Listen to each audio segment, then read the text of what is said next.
Et oui, bonjour, c'est parti pour la review de l'épisode 2, koh le totem maudit. Allez, générique.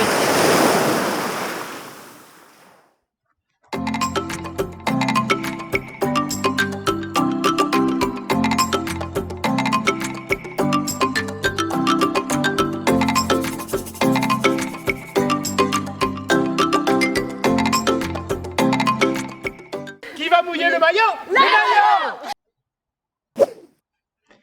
Et nous voilà de retour pour l'épisode 2 de koh le totem maudit. Alors bon, j'ai pris le temps un petit peu de voir quelques jours, de digérer un petit peu cet épisode 2 par rapport à l'épisode 1. Bien sûr, j'avais une attente qui était énorme pour voir comment allait se passer un petit peu cette évolution du totem maudit, puisque c'est le thème de cette saison. Et quelque part, je n'ai pas été déçu. Voilà, donc je ne veux pas du tout spoiler par rapport à ce que je vais dire après. Mais voilà, de façon générale, voilà, j'ai vraiment été surpris entre guillemets de plein de choses, dans du coup même du côté positif que même du côté négatif. Vous allez voir, ça n'a pas été non plus rose partout quoi en fait. Voilà. Donc en fait, si vous voulez, voilà, j'ai voulu prendre quelques jours parce qu'en fait, il y a quand même des choses qui fallait quand même analyser parce que voilà, il y a des stratégies. Franchement, je suis un peu déçu du côté des stratégies parce que il y a certaines stratégies, vous allez le voir, je vais vous expliquer. Voilà, j'ai regardé quelques youtubeurs pour voir ce qu'ils pensaient de ça. Personne ne parle actuellement de stratégie et je pense que c'est quelque chose qu'il faut pas oublier. Voilà, c'est un truc qu'il faut pas oublier. Ça fait partie intégrante de cette aventure et on reverra plus tard un petit peu ce thème de la stratégie. On va commencer par le tout début, hein, voilà. Je suis pas là pour faire, bien sûr, un résumé de l'épisode de koh le Totem Maudit, mais je suis là pour donner un petit peu mon avis sur d'autres choses, comme la survie, comme les épreuves, les conseils, la stratégie, voilà, et ce que j'ai aimé et ce que j'ai moins aimé. Voilà. C'est le but aussi de faire mes reviews, c'est d'apporter mon retour. Voilà. Voilà, on va commencer tout simplement par, on va pas faire par le même ordre que d'habitude, voilà, on va faire, je vais attaquer directement, bah, allez, paf! J'attaque directement par les épreuves, voilà. Donc là, dans cet épisode, nous avons eu 2 épreuves. Une épreuve, qui restera statique, l'épreuve des toits, et l'autre épreuve, une épreuve nouvelle qui est les tourniquets. Donc, sur la première épreuve, l'épreuve statique des toits, les trois équipes étaient en jeu et ce qu'il en est sorti un petit peu de cette épreuve, il y a plusieurs choses à retenir. On va retenir Bastien, qui est voilà, qui a été l'aventurier qui a le plus dominé cette épreuve, qui même d'une main tenait la corde tout à fait en haut du toit, et il fallait bien sûr que l'autre côté il y ait une autre personne. Et voilà, c'est vrai que euh, il a été vraiment à la hauteur de ce qu'on attendait de lui, hein. Je crois que c'est une personne qui fait beaucoup d'escalade, hein, donc forcément, quelque part, il a une façon de tenir les cordes et de ne pas tétaniser sur la corde qui fait que, ben voilà, il était à l'aise, mais beaucoup plus à l'aise que les autres. Donc forcément, quelque part, à l'arrivée, il n'y a pas photo, quoi. Franchement, il n'y a pas photo. Et on verra sur les épreuves statiques suivantes s'il sera autant à l'aise que ça. Donc voilà, on verra par, euh, par la suite. Donc forcément, les violets ont survolé un petit peu cette épreuve. Avec Matteo et Bastien, ils ont tous les deux survolé un petit peu cette épreuve. Et les bleus ont fait ce qu'ils pouvaient, mais c'est une épreuve quand même qui est difficile. Il n'y a pas beaucoup de records qui sont tombés sur cette épreuve. On calcule jamais. voilà, c'est aussi c'est ce que je voulais vous faire montrer aussi, c'est il y a quelque chose que personne ne parle. C'est aussi sur cette épreuve, jamais on parle de record parce que c'est une épreuve qui est super difficile quoi à la base. Hein, c'est jamais le même nombre de gens qui tiennent la corde dans chaque koh. Voilà, le même nombre de femmes, d'hommes, les mêmes conditions climatiques, parce que c'est chaud quand il pleut. Voilà, donc ça dépend si on l'a fait en début d'aventure ou en fin d'aventure. C'est voilà, c'est plein de paramètres en fait, les paramètres dans une épreuve pour les comparer les unes aux autres d'année en année, voilà, c'est quelque chose qu'on ne peut pas comparer. La seule chose qu'on peut dire, c'est sur cette épreuve-là de cette année, Bastien est pour moi celui qui est vraiment sorti de l'eau. Voilà, tout ce que j'avais à dire au niveau de l'épreuve. Suite à l'épreuve, donc les violets ont la possibilité, voilà, de, de faire un twist. Alors je vais revenir après par rapport à ce twist et l'équipe qui a perdu, bien évidemment, c'est l'équipe des Verts. Les Verts qui, eux, ont très mal géré en fait de part et d'autre du toit, à droite et à gauche en fait. Alors là c'est inversé, mais bon, voilà, à droite et à gauche, ils n'ont pas placé les gens au bon endroit et il s'est trouvé que, ben voilà, Franck qui était mal positionné en deuxième cran aurait dû être plus bas et laisser la personne monter d'un cran pour être plus à l'aise. Malheureusement, c'est pas ce qu'ils ont fait. Ils ont donc interverti les positions et le fait d'intervertir, ben, ça te fait consommer plus d'énergie. Donc du coup, ben, ils ont lâché et très vite, les Verts ont été dominés par rapport aux deux autres équipes. Donc, une erreur tactique, stratégique d'équipe qui fait que l'équipe des Verts récupère une nouvelle fois le totem maudit.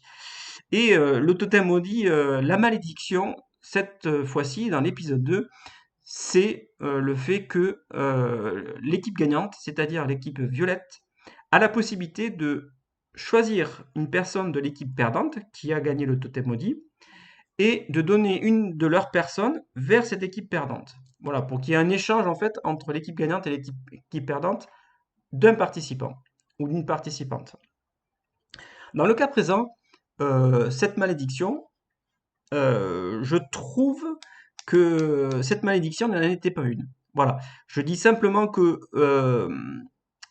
il aurait fallu gérer un petit peu le problème différemment au niveau de la prod. Alors, excusez-moi, je suis en train de boire du café.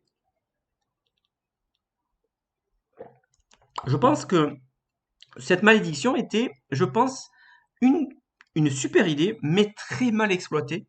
Voilà.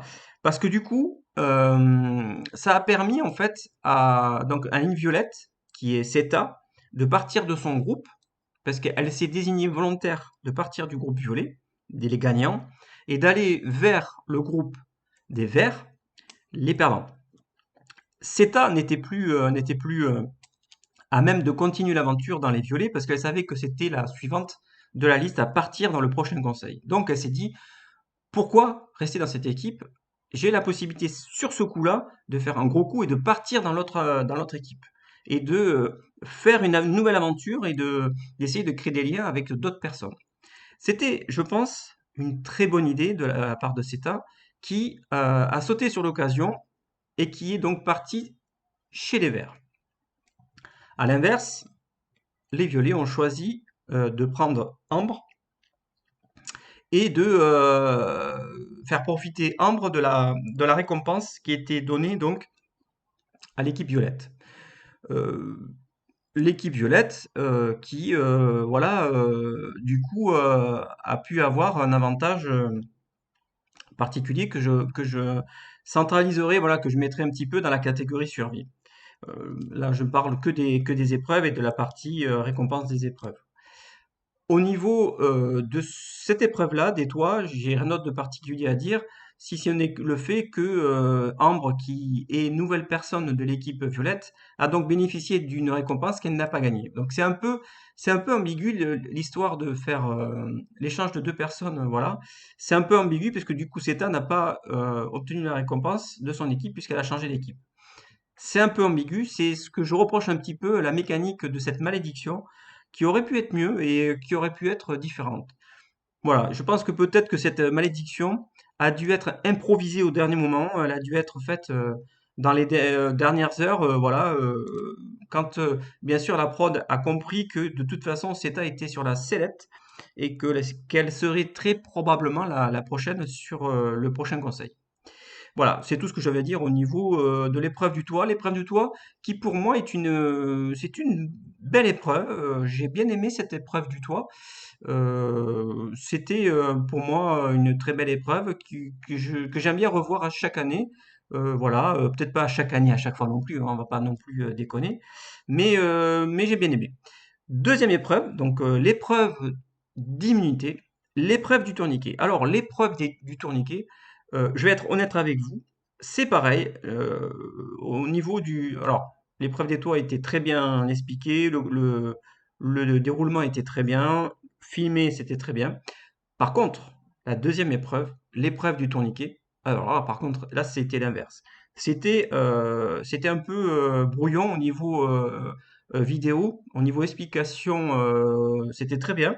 On a expliqué comment il fallait gagner, comment, voilà, c'était très bien fait, il n'y avait pas de souci par rapport à ça. Par contre, au niveau vidéo et au niveau déroulement de l'épreuve, faut savoir qui était à quel moment et tout ça. Alors là, par contre, je pense que ils ont dû avoir un problème de bande ou ils n'ont pas dû filmer tout parce que c'est allé tellement vite au niveau des épreuves. Ils avaient peut-être pas le nombre de caméras suffisant, mais franchement, pour comprendre qui était devant à quel moment au niveau de la natation, au niveau des tourniquets et tout ça, franchement, c'était voilà, on comprenait pas vraiment grand-chose sur le déroulement. C'était bon, voilà.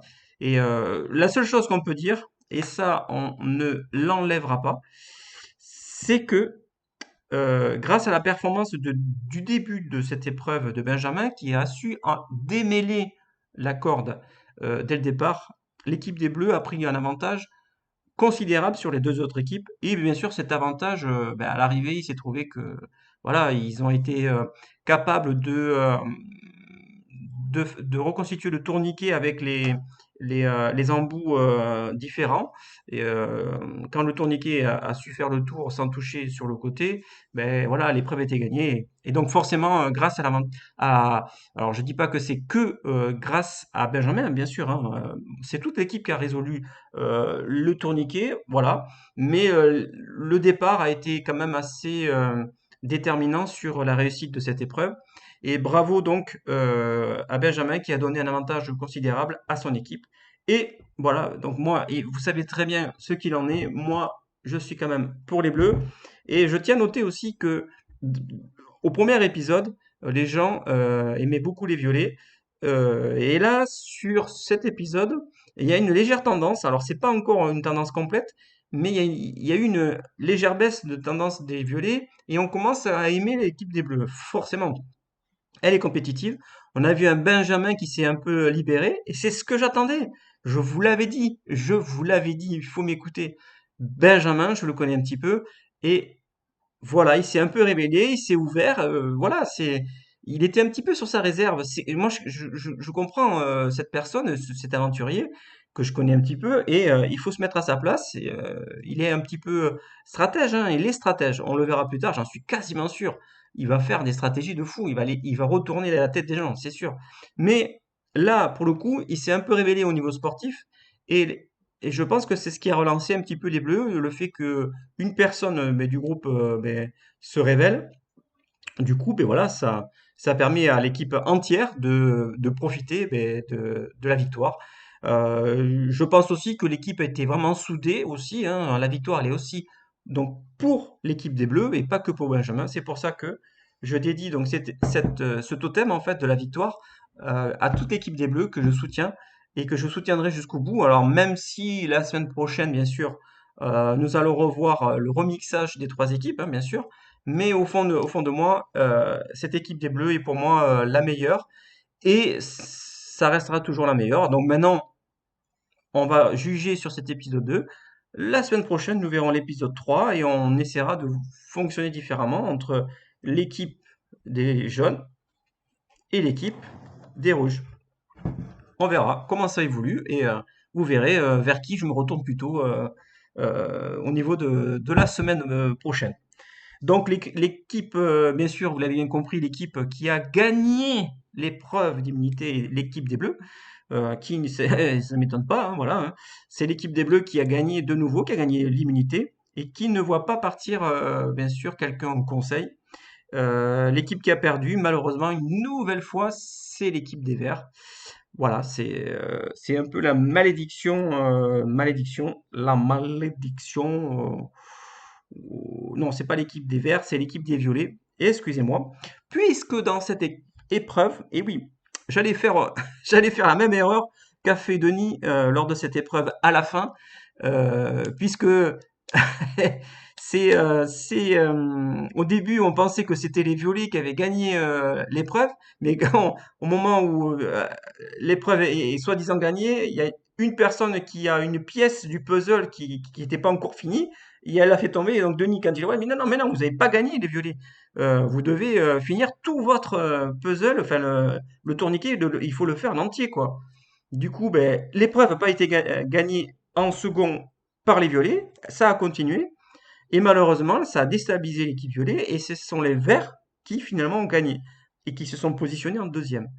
Voilà. Et donc les troisièmes, vous l'avez bien compris, ont été les violets. Et ce sont les violets qui sont donc allés au conseil consécutivement, donc dans la même journée, le soir, et qui voilà, ont éliminé une aventurière ou un aventurier. On le verra plus tard au niveau des éliminés. Voilà, en termes d'épreuve, je pense que cette épreuve était une belle épreuve. Je pense que c'était la première fois, c'est une nouveauté. Voilà, c'est bien aussi d'avoir des nouvelles épreuves, hein, on est bien d'accord. C'est important d'avoir du recyclage, c'est clair, c'est vrai. On attend tous, bien sûr, l'épreuve de dégustation. Elle va arriver, quoi qu'il arrive. Ça sera pas encore la semaine prochaine, parce qu'il reste encore trop d'aventuriers. Mais elle va pas tarder. Je pense qu'elle va arriver. Voilà, donc c'est important d'avoir de nouvelles épreuves, ce qui veut dire que cette épreuve reviendra un jour ou l'autre. Elle sera améliorée, voilà, bien sûr, hein, elle sera améliorée et on verra que cette épreuve améliorée est vraiment une super épreuve. Voilà, en termes d'épreuves, c'est ce que j'avais à dire. Donc, si on résume bien, l'épreuve des toits, l'épreuve classique des toits était une épreuve, quand même une assez bonne épreuve dominé par une équipe, bien sûr. Et la deuxième épreuve, une épreuve nouvelle qui a voilà, qui a de l'avenir, je pense, dans ce programme et voilà, qui a vu gagner, pareil, par une équipe qui dominait les deux autres. Donc c'est un peu le même principe. Donc des épreuves qui, pour l'instant, les quatre épreuves au total de l'épisode 1 plus l'épisode 2, qui pour moi sont de bonne facture. Voilà, je trouve que c'est quand même bien. Voilà, c'est tout ce que j'avais à dire au niveau des épisodes. On va revenir, bien évidemment, maintenant sur la survie. La survie, on va commencer ben, directement par la récompense qu'a gagné donc les Violets suite à leur victoire sur l'épreuve des toits. Et ils ont vu l'arrivée de Rupa. Rupa, il est arrivé, tel un Zoro, il est arrivé, il a mis le feu à la jungle et puis et donc il a aidé dans les aventuriers violets à donc à les aider un petit peu dans la survie parce que la survie cette année elle est quand même assez difficile, faut reconnaître. Mais en plus de ça, voilà, ils ont quasiment rien, bon quasiment voilà. Mais on va quand même revenir en détail sur la survie parce qu'il y a des choses qui sont pas reprises, voilà, enfin, que beaucoup de gens oublient. Il faut pas oublier deux choses.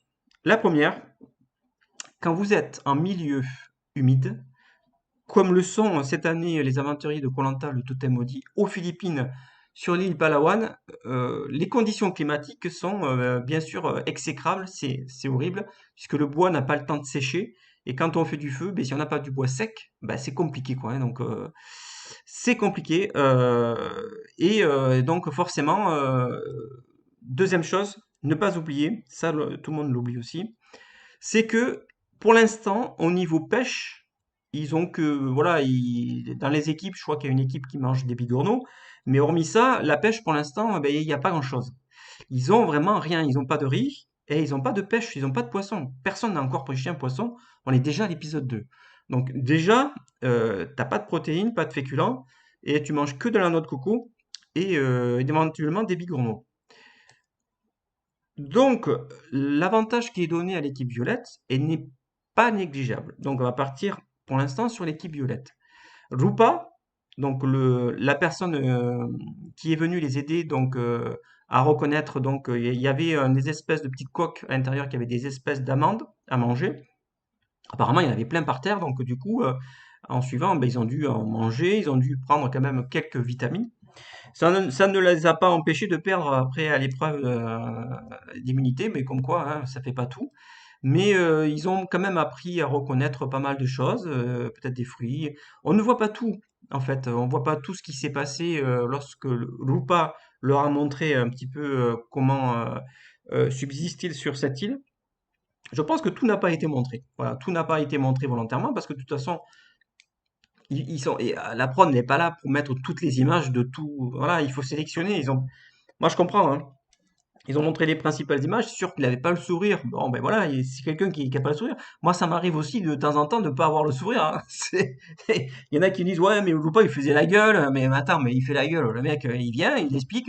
S'il n'a pas mis de tirer un sourire, ah ben le mec, il fait ce qu'il veut, quoi. À un moment donné, il arrive en pirogue et il fait son speech et puis il repart, quoi, hein. Voilà, il fait pas une conférence, hein, il apporte pas le bonheur aux gens, hein. Il apporte juste de quoi subsister pour les aider, quoi.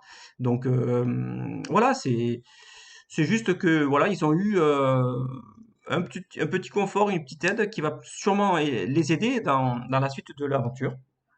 Voilà, donc on a vu aussi ce qui était très marrant, c'est aussi le serpent vert, voilà aussi, qui était plutôt vert fluo, vert jaune fluo, qui a fait peur à une aventurière. Voilà, c'était pas banal parce que c'est pas souvent qu'un serpent comme ça fait peur aux aventuriers et que ils sont dans des conditions voilà qui est pas facile. Je tenais à le préciser et aussi on a eu aussi droit, ça c'était marrant aussi, aux macaques qui sont dans les grands arbres juste à côté de là où ils sont, hein, à côté de leur camp, dans les grands cocotiers qui sont en hauteur. On voit les macaques qui s'amusent à essayer de faire tomber les noix de coco et ils se rendent compte qu'ils sont pas tout seuls et qu'il y a des animaux qui vivent, qui sont là, hein, qui vivent avec toute la nature qu'il y a. Donc c'est intéressant de voir ça. Ça c'est bien. C'est le retour à la nature qu'on attendait depuis au moins 2 ou 3 ans, hein, parce que Tahiti pour moi n'a pas été à la hauteur de ça, quoi. Au niveau de nature, c'est vrai que bon, c'était des paysages magnifiques, mais à côté de ça, bon voilà, il y avait que des crabes de terre. Mais hormis ça, il n'y avait pas grand-chose. Donc, à part une raie, voilà, voilà. Mais là, là, aux Philippines, on a vraiment ce côté nature, ce retour à la nature, qui pour moi est une plus-value à apporter au programme cette année. Voilà, c'est ce que j'avais à dire au niveau donc côté donc violet. Et on va revenir côté vert, puisque sur cette épreuve, ils ont fini dernier et donc ils ont récupéré donc CETA. Et alors là, c'est quand même incroyable puisque on se retrouve avec une équipe perdante qui récupère un candidat de l'équipe gagnante et cette aventurière qui est récupérée les aide à trouver des choses à manger consécutivement dès qu'ils arrivent sur leur camp. Donc forcément, finalement, ils sont pas du tout perdants puisqu'ils perdent quelqu'un, mais ils récupèrent quelqu'un qui leur apporte de quoi manger. Donc finalement, la malédiction n'est pas une malédiction puisque de toute façon, ils arrivent comment dire, à trouver de la nourriture facilement et donc ils sont tellement contents, ils ont trouvé du manioc, ils trouvent plein de choses. Donc voilà, c'est pas du tout une malédiction, c'est ce que je disais tout à l'heure. Donc malheureusement, cette malédiction a très très mal été employée, mais il y a quand même des choses à retenir et ce mécanisme est pour moi un bon mécanisme. Voilà. Et côté bleu, on n'a pas vu grand-chose, si ce n'est le fait qu'ils crèvent la dalle. Les bleus crèvent la dalle parce qu'ils n'ont pas le feu.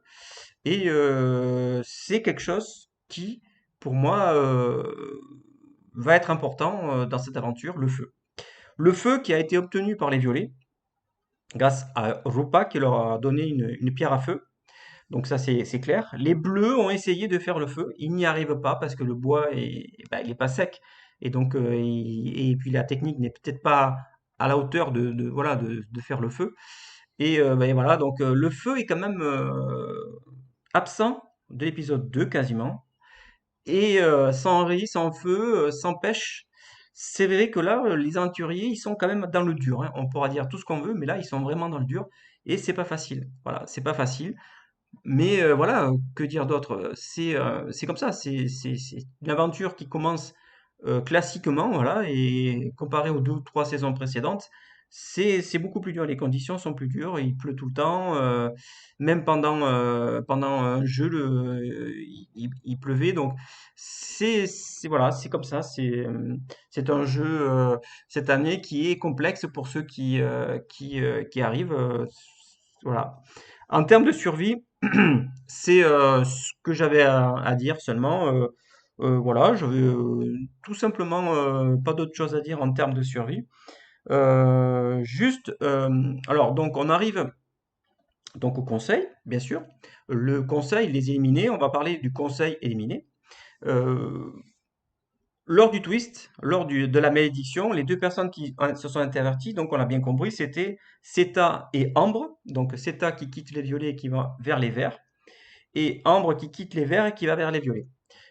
À l'issue de ce twist qu'a donc demandé Denis Brognard, les deux personnes qui ont changé d'équipe ont obtenu un collier d'immunité, ou une amulette qui leur permettait de ne pas être nominés ou de ne pas être éliminés lors du prochain conseil. C'était une protection. Ils se sont sacrifiés tous les deux, donc ils ont obtenu une amulette. Donc il était impossible de voter contre ces deux personnes. Donc les violets ont donc eu un choix difficile à faire pour savoir qui ils allaient quand même éliminer. Parce qu'il y a quand même des hommes forts comme Bastien et Matteo qui ont été donc ben voilà, ils étaient forts, c'est eux qui ont gagné l'épreuve de confort. Mais après, il faut faire un choix. Il faut faire un choix de savoir qui quitte cette tribu et qui prend son sac à dos son flambeau et qui est éliminé. C'est toujours le problème de la stratégie. Et alors là, c'est là qu'interviennent les problèmes de stratégie. Je n'ai vu aucun commentaire de youtubeur, enfin, mais putain, mais personne n'a parlé de la stratégie du collier noir qu'avait Yannick. Bon sang de bonsoir, il a un vote déjà contre lui. Pourquoi ceux qui étaient en danger n'ont pas voté Yannick pour l'éliminer? Il avait déjà un vote contre lui. À l'issue de l'épreuve, Yannick s'est posé la question, il était avec une personne, il dit, Yannick, tu vas être en danger parce que tu as le collier noir, forcément ils vont voter tous contre toi pour essayer de se sauver. Mais putain, mais personne ne s'est sauvé, n'a essayé d'éliminer Yannick, l'homme fort, mais on s'en fout. Il y en a d'autres hommes forts chez les violets. Mais personne n'a osé faire ça. Ils étaient tous dans le dur, euh, physiquement, parce que la survie est difficile. Psychologiquement, on va le revenir plus tard, tout est lié en fait, ces deux choses sont liées. Et il n'y en a pas un qui a deux neurones qui se sont connectés. Et je reconnais que c'est dur, hein. Moi, le premier, je dis pas le contraire, hein. Je dis que c'est dur. Koh c'est dur. Faut arrêter les conneries de dire les gens que c'est comme ça. Non, Koh c'est dur. Voilà, c'est dur. Et là, il y a eu un manque total de stratégie pour le conseil. Et donc après, ben, celui qui a été sacrifié sur le bûcher, ils l'ont sacrifié. Pourtant, il a fait gagner l'épreuve de confort. C'est Matteo. Matteo donc a été éliminé à la majorité. Et je ne comprends pas pourquoi les autres ou Matteo, ils se sont pas révoltés contre Yannick, sachant qu'il avait un bracelet noir, il avait déjà un vote contre lui. Voilà, c'est juste que voilà, je sens que ce début de saison du Totem Maudit est super difficile pour les aventuriers. Ils n'ont pas eu la lucidité de le faire, de se rendre compte que Yannick avait déjà un vote contre lui. Voilà. Tant pis pour Matteo, c'est l'éliminé du jour. Et donc forcément, ben, ça fait 5 crève-cœur parce que Matteo, dès le départ, il a été choisi en dernier lors de la constitution des équipes. Et sur l'épisode 2, ben, il est éliminé par la tribu, sa tribu. Ben, voilà. C'est dommage, mais de toute façon, il faut toujours une personne qui parte. C'est comme ça, il n'avait pas de bracelet noir, il est parti sur la majorité des votes. et sa tribu en a décidé ainsi, et la sentence est irrévocable. Mathéo, ciao, et j'espère qu'on te reverra bientôt, voilà, parce que je pense que tu es un super danseur et un super sportif. Nous allons parler du deuxième éliminé. Donc, deuxième éliminé. La semaine dernière, nous avions deux femmes. Et là, sur cet épisode, on a une autre personne qui est partie. Je vais pas faire de longs discours sur son départ, mais juste parler de Franck. Franck, c'est un mystère. Le mystère Franck, je pense que quelque part, il y a dans ce casting, comme je l'ai dit dans l'épisode 1, donc si vous voulez comprendre un petit peu ce que j'ai dit dans l'épisode 1, mais vous pouvez aller voir l'épisode 1 et revisionner la review numéro 1. J'avais dit en fait que le casting, il était assez jeune. Et ça loupe pas, puisque là, de toutes les façons, on voit que je pense que Franck s'est senti un petit peu isolé du fait de son âge. Il était le plus ancien. Et quand on est ancien et qu'on a un petit peu d'ego, eh ben, c'est sûr que sitôt qu'on perd une épreuve et qu'on se sent coupable et fautif sur une, deux, trois épreuves, ben, on le prend mal, on le vit mal, on le vit certainement mal. La survie est difficile, donc forcément, Franck a abandonné. Voilà, Franck, le doyen, a abandonné en fait, et n'a pas attendu que Denis Brognard le convainque pour essayer de rester dans l'aventure. Même ses coéquipiers de l'équipe verte, qui est décimée du coup, ils ont perdu encore une autre personne. Ils ont pas réussi à le convaincre, mais de toute façon, je pense que Franck était au bout du tuyau, donc il en pouvait plus, il était HS. Il s'est senti en dessous de tous ces jeunes. Je pense que c'est difficile quand on est largement en dessous de tous les jeunes. Le casting est très jeune, donc forcément, ben voilà, c'est la résultante. J'en avais parlé dans l'épisode 1. Malheureusement, ça a fait un strike, et donc Franck a décidé d'abandonner. Et on le sait j'allais dire Pékin Express, non, pas du tout. On le sait dans koh sur un abandon personnel, il n'y a pas de remplacement. Donc en fait, Franck est parti et il n'a pas été remplacé. Donc voilà, Denis Brognard est venu le rejoindre et puis il lui a demandé, et puis ça n'a pas traîné, hein. Franchement, habituellement des fois il y a des confrontations et ils se parlent. Là, ça n'a pas duré longtemps. Je pense que Denis Brognard a très bien compris l'histoire et donc Franck donc est parti de son libre choix. Voilà, en termes de conseils, c'est tout ce que j'avais à dire. Voilà. Nous allons parler maintenant des coups de cœur et des coups de gueule. Alors, on va parler, je les ai quasiment dit dans mon début de review, mais je vais le récapituler un petit peu. Les coups de gueule, en fait, ben voilà, je viens juste d'en parler, c'est le départ de Franck. Voilà, moi, je trouve ça inadmissible de partir au début de l'aventure, au bout du quatrième jour ou du cinquième jour. Normalement, c'est sûr qu'on est dans le dur, c'est le moment où le plus difficile, le début de l'aventure. Après, le corps s'habitue un petit peu à ce mode de survie, mais le début est difficile. Mais il aurait pu très bien rester, et si son équipe était éliminée, et il aurait pu, enfin, si elle avait perdu l'épreuve d'immunité, ils auraient pu très bien l'éliminer au prochain conseil, et puis il serait parti normalement, quoi, naturellement. Mais là, il met un coup de butoir donc à cette équipe des Verts qui s'appauvrit en, en aventurier, en homme. Alors après, c'est peut-être un mal pour un bien. Je m'explique. Franck s'est senti vraiment en dessous des jeunes.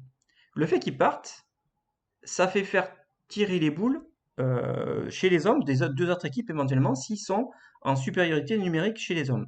Donc ça potentiellement ça peut faire partir chez les deux autres équipes une personne forte. Donc quelque part si Franck part,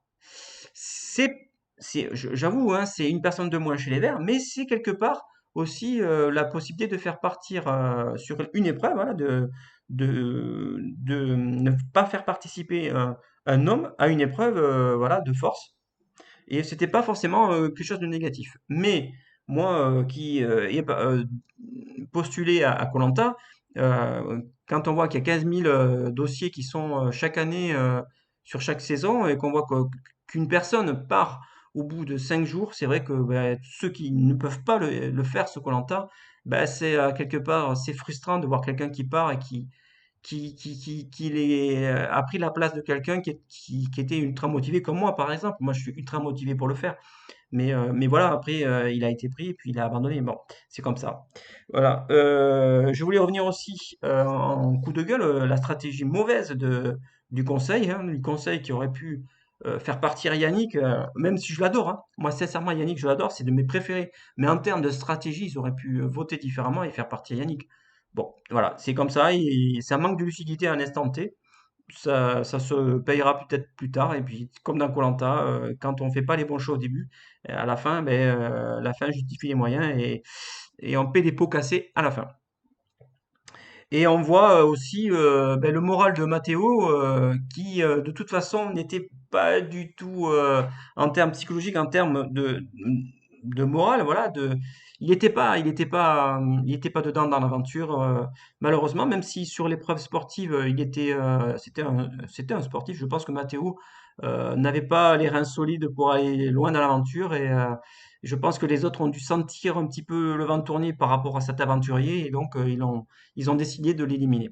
Voilà, ça c'était pour les points, voilà, les points un peu négatifs, les coups de gueule un petit peu que j'avais à dire. Et donc, en termes de, voilà, de coup de cœur majeur, c'est le totem maudit. Je pense que ce totem maudit est une bonne mécanique de jeu. Voilà, j'aime beaucoup ça. C'est quelque chose que j'apprécie énormément. Ça ne prend pas beaucoup de place dans la mécanique totale du jeu. On sent que c'est pas écrasant au niveau des votes, au niveau du conseil. Les armes secrètes étaient quand même assez pesantes. Voilà. Là, c'est pesant sans être pesant. Voilà. C'est ça qui est bien un petit peu dans ce mécanisme du totem maudit. Et j'ai même entendu dire que le totem maudit aurait des malédictions jusqu'au poteau. Donc, il me tarde de voir tout ce qui va se passer par la suite sur cette mécanique. Comme ça, je verrai si j'avais eu raison d'avoir un coup de cœur sur l'épisode 2. J'ai aussi un coup de cœur aussi sur Seta, qui s'est un petit peu mise en avant au niveau de sa stratégie, qui a décidé de partir de son équipe, parce qu'elle sentait ça sentait le pourri qu'elle allait être éliminée, donc elle est partie dans une autre équipe. Et faut avoir sacrément un bon feeling, en fait, pour sentir le vent tourner, et puis pour aller dans une autre équipe, et puis pour aider une autre équipe. Et je pense qu'elle a eu un bon feeling vis-à-vis de ça et chapeau CETA parce que c'est pas un choix facile à faire. Voilà. Bien sûr, je ne pouvais pas mettre un coup de cœur si je ne parle pas de mon équipe bleue. Voilà, pour moi, l'équipe bleue et c'est mon coup de cœur général. Bon, c'était dans l'épisode 1 et ça allait toujours dans l'épisode 2. Pour moi, les bleus, c'est un coup de cœur et comme je dis, allez les bleus. Voilà. Bon, après, voilà, dans l'épisode 3, il va y avoir un remixage des trois équipes. Bien sûr, on va avoir l'équipe rouge et l'équipe jaune, comme d'habitude. Voilà, donc après, ben, oubliez les bleus, il faut passer à une autre couleur. Donc on verra ce qu'il en est de, de ces deux équipes qui vont être constituées. Et c'est bien. Et c'est aussi un petit coup de cœur, j'allais oublier, aussi par rapport au spoil. Je trouve que cette année, pour l'instant, on n'est quand même pas beaucoup spoilé de mon côté. J'essaie de faire un maximum d'écartement, d'évitement de tout spoil. Et pour l'instant, ça marche bien, puisque de toute façon, j'ai pas été du tout spoilé par rapport aux éliminés, et par rapport au déroulement de l'aventure. La seule chose, les vidéos que j'ai vues, c'est les vidéos que Denis Brognard a fait. Voilà, donc forcément, je n'ai été spoilé de rien. Donc ça, c'est génial. Et pour l'instant, le début de cette aventure me plaît énormément aussi pour ça. Voilà, nous allons terminer bien évidemment comme chaque fois par la petite note. La petite note, j'ai décidé, alors là j'ai été très gourmand sur le début d'aventure. J'ai été très, très gourmand, j'avais mis un 10 sur 10. Bon, j'avais été peut-être un petit peu gourmand parce que j'étais content de revoir un petit peu cette émission. Mais sincèrement, j'apprécie énormément ce début d'aventure. Même l'épisode 2 m'a plu. Alors c'est descendu d'un petit peu d'un cran parce que voilà, il y a des choses qui n'étaient pas forcément voilà, qui étaient pas forcément bonnes pour nous, hein, comme le départ de Franck qui est abandonné. C'est sûr que pour nous, ben, c'est pas terrible. Voilà, ça reste quand même un épisode quand même qui est bien. le début d'aventure est bien. Pour cet épisode, je vais mettre donc un 7 sur 10. Voilà, j'ai décidé de mettre un 7 sur 10 sur cet épisode. Je suis très content de ce début d'aventure. Et je suis aussi content, voilà, je voulais en reparler un petit peu aussi, des lives que je fais donc toutes les semaines, j'allais dire tous les mois, non, non, non, toutes les semaines, tous les mardis soirs.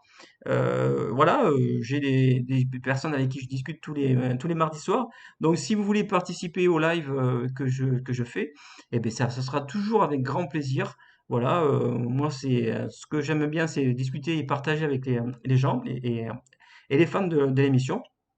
Voilà, si vous décidez de vous abonner, bah, n'hésitez pas, abonnez-vous, cliquez sur ma tête, faites ce que vous voulez, abonnez-vous pour pouvoir suivre d'une part les lives que je ferai peut-être le mardi, peut-être 2 jours dans la semaine, hein, donc vous allez être au courant des lives que je vais faire, et aussi des reviews qui vont sortir semaine après semaine, avec peut-être des exclusivités ou peut-être des interviews des participants. Voilà, je sais pas ce que je vais faire encore, mais abonnez-vous, ça vous servira quoi qu'il arrive. Et puis c'est gratuit. Voilà, moi je fais pas payer, c'est gratuit, c'est entièrement gratuit. Abonnez-vous, likez, partagez, aimez-vous. Je l'ai toujours dit, aimez-vous, c'est quelque chose d'important. Et voilà, je vous souhaite donc une bonne soirée, une bonne journée. Je sais pas quand est-ce que vous allez visionner cette vidéo. En tout cas, moi, je vous dis donc à la semaine prochaine pour le live de la semaine prochaine. Et j'espère être surpris sur ce troisième épisode. Et voilà, c'est tout ce que j'avais à dire. Merci koh de nous donner de super émotions, de super ondes positives. On en a tous besoin. Et je vous dis à la semaine prochaine pour un autre épisode. Allez, salut, ciao!